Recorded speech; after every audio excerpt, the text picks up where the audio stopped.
ask you guys a question. When was the last time you checked your phone? Don't worry, I'm not judging, but chances are that it was just a few minutes ago. Now, I want you to imagine being a teenager and having that same phone practically glued to your hand. And it's not just about checking emails or the news, it's about constant, endless scrolling and chasing likes from random strangers on the internet. And it always starts the same way. You always tell yourself, just one video, it won't hurt. One video later, it's 3 a.m. and you're emotionally attached to a cat named Mr. Pickles, and you're genuinely considering starting a fan club for him. One scroll turns into 50, and before you realize it, you've lost an hour. It's funny at first, sure, but for kids growing up nowadays, it's become their reality, and it's shaping their mental health in ways we cannot ignore. Now, don't get me wrong, social media isn't like the villain of the century over here. In fact, it's one of the greatest inventions of our time. It's got a voice to the voiceless, it's built communities, and even raised awareness about mental health. But here's the thing. These apps are designed to keep us hooked. The algorithm doesn't say, oh, you like puppies? Well, that's enough for the day.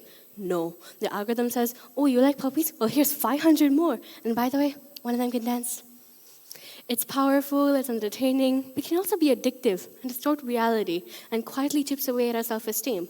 In other words, social media is like cake. It's wonderful in moderation, but eat the whole thing and you're gonna feel sick to your stomach. Now, for me personally, when going through the emotional roller coasters of being a teenager, I used social media like it was pain medicine. Honestly, it felt like a drug, except way cheaper and without a prescription. And then I'd always tell myself, just 5 minutes to clear my head. 5 minutes later, I fell into a black hole of puppy videos, dance trends I'd never attend in public, and somehow conspiracy about pigeons. Meanwhile, my homework was sitting there, untouched, growing dust like a museum exhibit. And then my mom would come in and ask, are you done yet? And I'd be like, yeah, I'm done wasting my life if that's what you're asking me. Social media numbed the pain, sure. But it also numbed my sense of time, my grades, and any chance of ever convincing my mom that I was studying. Now, growing up has never been easy. Parents in the room, you had to grow up without Google. Back in the day, if you didn't know something, you had two options: ask a teacher or flip through an encyclopedia the size of a brick.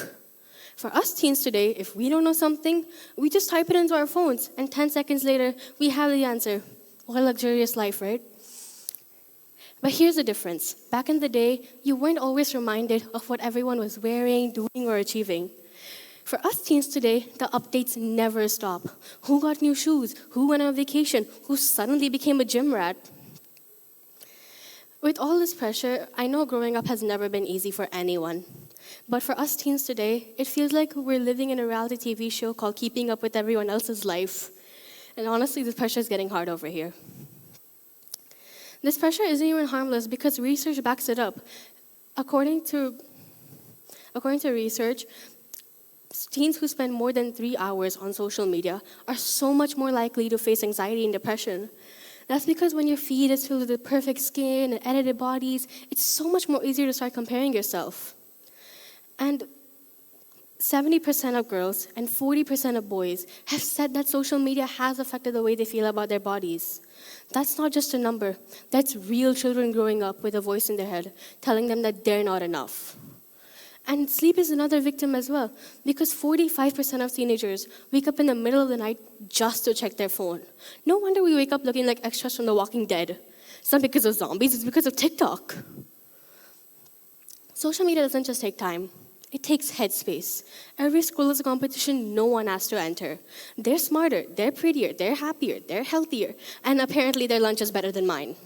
I mean, seriously, why does their salad have more likes than my entire existence? Hello? For a teenager who's still figuring out who they are, this constant comparison is tough. It's like a Karen living inside your head telling you, not only do you not have abs, your dog isn't even Instagrammable. And that hurts. The worst part about this, you don't even notice it. Because on the outside, you could be the happiest person in the room. But the second your parents ask you how you're doing, and you say, I'm fine, really, that means you'd rather chew on a shoe than tell them what you're going through. So now what do we do about it? First of all, let's normalize mental health conversations. Instead of just asking someone, hey, how are you, how was your day? Ask them what's really going on inside.